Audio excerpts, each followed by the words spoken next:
আসসালামু আলাইকুম রহমতুল্লাহ। আরবি ভাষা শিক্ষার নতুন একটি ভিডিওতে আপনাদেরকে স্বাগত। আশা করি সবাই ভালো আছেন। বন্ধুরা, আজকেও আমরা কিছু গুরুত্বপূর্ণ শব্দার্থ শিখব, যেগুলো পরবর্তীতে আপনাদের ভাষা বলার ক্ষেত্রে অনেক হেল্প করবে। চলুন আর দেরি না করে মূল ভিডিও শুরু করা যাক। হ্যাঁ বন্ধুরা, এখন যারা আমার চ্যানেলটা সাবস্ক্রাইব করেন, প্লিজ সাবস্ক্রাইব করে দেন। আর যারা সাবস্ক্রাইব করে গেছেন তাদেরকে থ্যাংক ইউ সো মাচ। আল্লাহ করিম।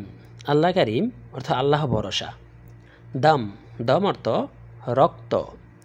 আয়লা। আয়লা অর্থ পরিবার। হারামি নফর। হারামি নফর অর্থ বাজি লোক, অর্থাৎ চোর মানে খারাপ লোক। মায়াবগা। মায়াবগা অর্থ লাগবে না। চলুন শব্দগুলো আবার জেনে নেই। আল্লাহ কারিম অর্থ আল্লাহ ভরসা। দম। দম অর্থ রক্ত। আয়লা। আয়লা অর্থ পরিবার। হারামি নফর অর্থ বাজি লোক বা খারাপ লোক। মায়াবগা।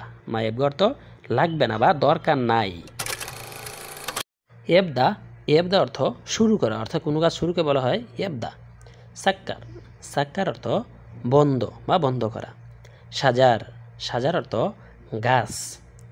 ইত্তেফাক। ইত্তেফাক অর্থ চুক্তি, কোনো কাজের চুক্তিকে বলা হয় ইত্তেফাক। আসিফ। আসিফ অর্থ দুঃখিত। ছোট শব্দগুলো আবার জেনে নিই। এবদা অর্থ শুরু করা বা শুরু। সাক্কার অর্থ বন্ধ। সাজার অর্থ গাছ। ইত্তেফাক অর্থ চুক্তি করা বা চুক্তি। আসিফ। আসিফ অর্থ দুঃখিত। নসিহা।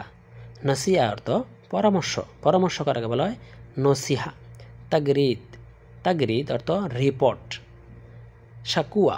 শাকুয়া অর্থ নালিশ বা নালিশ করাকে বলা হয় শাকুয়া। নিজাম। নিজাম অর্থ নিয়ম। আজর। আজর অর্থ নিয়ামত। চলুন শব্দগুলো আবার জেনে নিই। নসিহা অর্থ পরামর্শ। আমরা বাংলাও অনেকে বলি যে আমাকে একটু নসিহা করেন অথবা তাকে নসিহা দেন, অর্থাৎ পরামর্শ দেওয়া। তাগরিদ অর্থ রিপোর্ট। শাকুয়া অর্থ নালিশ করা, নালিশ। নিজাম অর্থ নিয়ম। আজর। আজর অর্থ নিয়ামত।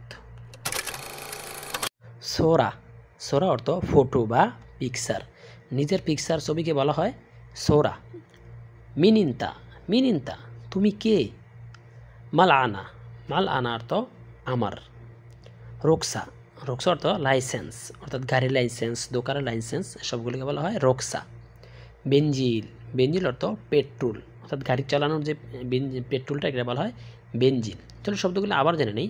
সোরা অর্থ ফটো বা নিজের ছবি, এটাকে বলা হয় সোরা মানে পিকচার। মিনিন্তা। মিনিন্তা তুমি কে? মাল আনা। মালান অর্থ আমার। সা। রোকসা অর্থ লাইসেন্স।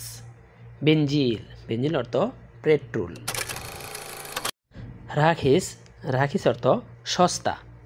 গালি। গালি অর্থ দামি। ফাদি। ফাদি অর্থ খালি বা চাপাবাস, এরকম একটা কিছু বলা হয়। নূর। নূর অর্থ আলো। জুলমা। জুলমা অর্থ অন্ধকার। চলুন শব্দগুলো আবার জেনে নেই। রাখিস অর্থ সস্তা। গালি অর্থ দামি। ফাদি অর্থ খালি বা এটা ফাদি কালাম মানে তুই তোর আমার কথার কোনো দাম নেই এমন কিছু। নূর অর্থ আলো। জুলমা। জুলমা অর্থ অন্ধকার। হ্যালো বন্ধুরা, ভিডিওটা এ পর্যন্তই। আশা করি ছোট্ট একটা ভিডিওর মাধ্যমে অনেকগুলো শব্দ অর্থ শিখতে পেরেছেন। খুব ইম্পর্টেন্ট শব্দগুলো, আশা করি মন সহকারে বারবার ট্রাই করবেন, কারণ যাতে আপনি আরবি ভাষা শিখতে চাইলে অবশ্যই শব্দগুলো আপনাকে প্রথমে জানতে হবে। আশা করি পরবর্তীতে আপনাদের এই শব্দগুলো দিয়ে সশস্ত্র বাক্য করে আপনাদেরকে খুব সহজে আরবি ভাষা শেখানোর চেষ্টা করব। সবাই ভালো থাকেন, সুস্থ থাকেন। আর চ্যানেলটা এখনো সাবস্ক্রাইব করেনি, সাবস্ক্রাইব করে দিন। সবাইকে আল্লাহ হাফেজ। দেখা হবে অন্য কোনো ভিডিওতে।